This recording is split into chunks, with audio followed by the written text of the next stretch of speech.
வணக்கம். என் பேர் ஐயப்பன். நான் மாநில தொழிற்சங்க சட்ட ஆலோசகராக இருக்கேன். எனக்கு எதுக்காக எல்லாம் வந்திருக்கோம்னு கேட்டிங்கன்னா,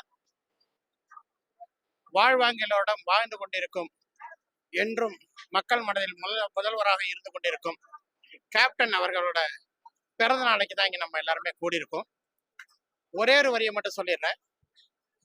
புரட்சி தலைவர் வாழ்க்கை வார்த்தைக்கு இணங்க, இருந்தாலும் இறந்தாலும் பேர் சொல்ல வேண்டும், இவர் போல யார் என்று ஊர் சொல்ல வேண்டும் அப்படிங்கிற பாடல் வரைக்கும் கொடுத்ததெல்லாம் கொடுத்தார். அவர் யாருக்காக கொடுத்தார்? ஒருத்தருக்காக கொடுத்தார், இல்லை ஊருக்காக கொடுத்தார் அப்படிங்கிற பாடல் வரிக்கு ஏற்ப வாழ்ந்து காட்டிய இன்றைய மனித குல திலகம் கேப்டன் அவர்கள் பிறந்த நாளைக்கு தான் நம்ம இங்க வந்திருக்கோம்.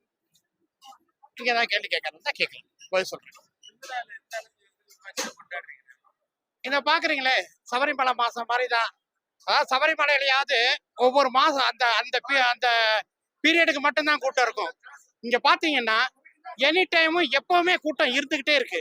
ஏன்னு கேட்டீங்கன்னா, இங்க வாழ்றவர் மக்களோட தெய்வமா உள்ள இருக்காரு. அதனால எப்பவுமே கூட்டம் இருந்துகிட்டே இருக்கும். இது கோவிலாவே இதாயிடுச்சு. அதனால தொடர்ந்து மக்கள் கூட்டம் வந்துகிட்டே தான் இருக்கும். இது ஒரு கோவில், அவ்வளவுதான்.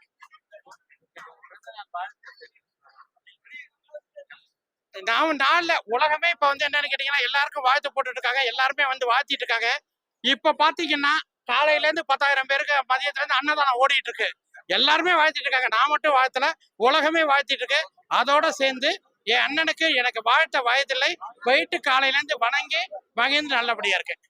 சந்தோஷம். நன்றி.